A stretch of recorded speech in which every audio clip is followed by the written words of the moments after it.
প্রধানমন্ত্রী আবাস যোজনার টাকা দেওয়া বন্ধ করেছে কেন্দ্র সরকার। এরপরই মুখ্যমন্ত্রী মমতা বন্দ্যোপাধ্যায় একাধিকবার কেন্দ্রকে চিঠি করলেও তার কোনো সুফল মেলেনি। তবে কেন্দ্রের এই বঞ্চনায় অতিষ্ঠ হয়ে মুখ্যমন্ত্রী রাজ্যবাসীকে কথা দেন এবার থেকে আবাস যোজনার টাকা দেবে রাজ্য সরকার। সেই মতো প্রকল্পের নাম দেওয়া হয় বাংলার আবাস যোজনা। ইতিমধ্যেই 27 লক্ষের বেশি মানুষের অ্যাকাউন্টে 60,000 টাকা করে ঢুকিয়েছে রাজ্য সরকার। এরপর বেশ কয়েকটি ধাপে ধাপে আরও 60,000 টাকা করে ঢুকবে অ্যাকাউন্টে। প্রধানমন্ত্রী আবাস যোজনা ঘর নিয়ে দুর্নীতি এবং স্বজন পোষণের অভিযোগ উঠে আসলেও বাংলার আবাস যোজনার ক্ষেত্রে যাতে কোনো রকম দুর্নীতি উঠে না আসে তার জন্য রাজ্য থেকে জেলার প্রশাসনিক স্তরে করা বার্তা দেন মুখ্যমন্ত্রী মমতা বন্দ্যোপাধ্যায়। এরপর প্রত্যেকটি জেলার জেলা শাসকের নির্দেশে চলছে ঘর তৈরির সমীক্ষা। ঠিক তেমনই সোমবার নদিয়ার ফুলিয়ার সমষ্টি উন্নয়ন আধিকারিক দপ্তরে সুকান্ত ভবনে 6টি পঞ্চায়েতের মানুষকে নিয়ে এক বিশেষ সচেতনতার আলোচনা সভার আয়োজন করা হয়, যেখানে প্রশাসনিক অভিভাবক ছিলেন সমষ্টি উন্নয়ন আধিকারিক সন্দীপ ঘোষ। তিনি সকলের উদ্দেশ্যে বার্তা দেন বাংলার আবাস যোজনা নিয়ে কোনো রকম দুর্নীতি হলে তারা কড়া পদক্ষেপ নেবে রাজ্য সরকার। প্রথম 60,000 টাকায় কিভাবে ঘর তৈরি হবে তা নির্ধারণ করবে বিশেষ কমিটি গঠনের মাধ্যমে। দ্বিতীয় ধাপে 60,000 টাকায় ঘর তৈরির কাজ শেষ হবে।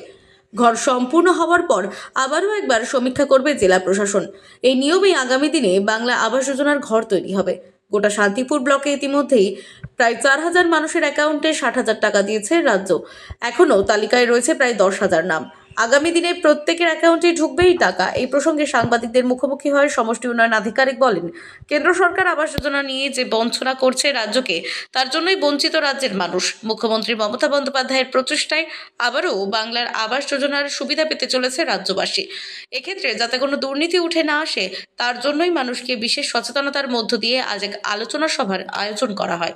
3 মাস ধরে শুধু আমার ব্লক নয়, সারা রাজ্য জুড়ে সমস্ত সরকারি কর্মচারীরা উপভোক্তাদের তালিকা তৈরিতে ব্যস্ত ছিল। এই 3 মাসের পরিশ্রমের ফল ওনারা গত ডিসেম্বর 20 তারিখ থেকে পেতে শুরু করেছেন।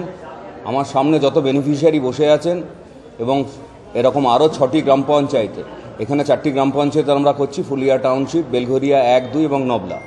বাকি প্রত্যেকটা গ্রাম পঞ্চায়েতে ধরনের মিটিং হচ্ছে। প্রত্যেকটি গ্রাম পঞ্চায়েতে আজকে হাসি মুখে সাধারণ গরিব মানুষ, যারা গৃহহীন মানুষ, তারা রাজ্য সরকারের ডাকে এসছে। তার কারণ হচ্ছে তাদের কাছে 1,20,000 টাকা আমরা পৌঁছে দিচ্ছি। প্রথম ধাপে 60,000 টাকা পৌঁছে দেওয়া হয়েছে। সেই 60,000 টাকা খরচ করে কিভাবে ঘর বানাবেন, কত মাপের ঘর বানাবেন, মোটামুটি একটি ধারণা তাদের দেওয়ার জন্যে। এই টাকা যে শুধু ঘর বানানোর কাজেই ব্যবহার করতে হবে, এছাড়া অন্য কোনো কাজে ব্যবহার করা যাবে না, সেটাও ভালোভাবে বুঝিয়ে দেওয়া এবং এই টাকা পাইয়ে দেওয়া এবং পাওয়ার ব্যাপারে সাহায্য করার জন্য কেউ যদি 1 টাকাও দাবি করেন তার বিরুদ্ধে নালিশ করার জন্য আমার ফোন নাম্বার, রাজ্য সরকারের একটি টোল ফ্রি নাম্বার, পুলিশের নাম্বার ইত্যাদি সম্যকভাবে ওনাদেরকে বুঝিয়ে দিচ্ছি। আর তার চেয়ে বড় কথা, যে মানুষগুলো সার্ভে করলেন তারা আরেকবার সার্ভে করতে যাবেন, তাদের সঙ্গে ওনাদের পরিচয়টা হয়ে যাচ্ছে। আর প্রথম যে ধাপের টাকা দেওয়া হয়েছে 60,000 টাকা, তারপরে যে আপনারা যে সিদ্ধান্ত নিচ্ছেন কীভাবে কী পরিকাঠামো ঠিকঠাক রাখতে হবে, দ্বিতীয় ধাপের টাকার পরে কীভাবে বিশ্লেষণ করবেন যে এই টাকাটা সম্পূর্ণ ঘরের প্রতি খরচা হয়েছে? প্রথম ধাপে টাকা পাওয়ার 45 দিনের মধ্যে ওনাদের জানলা অবধি গাঁথতে হবে। জানলা অবধি গাঁথার পর যে মানুষটা সার্ভে করেছিলেন তিনি ওই মোবাইল অ্যাপসটা নিয়ে আবার যাবেন ওনার বাড়িতে। যদি জানলা অবধি ঠিকঠাক মাপে গেঁথে থাকেন তারপরের ধাপে টাকাটা পাবে। এ পর্যায়ে যদি উনি ঘর না গাঁথেন তাহলে আমাদের এই নিরন্তর তদন্ত বা অনুসন্ধান জারি থাকবে।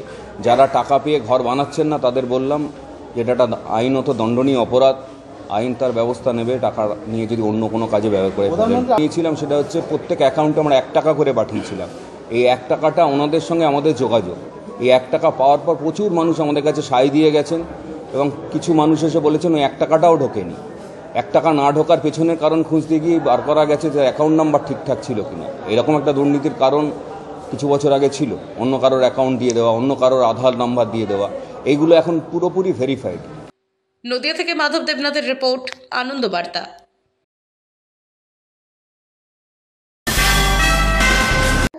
সোমবার পূর্ব বর্ধমান জেলার শহর বর্ধমানের বিজেপির জেলা কার্যালয়ে আসেন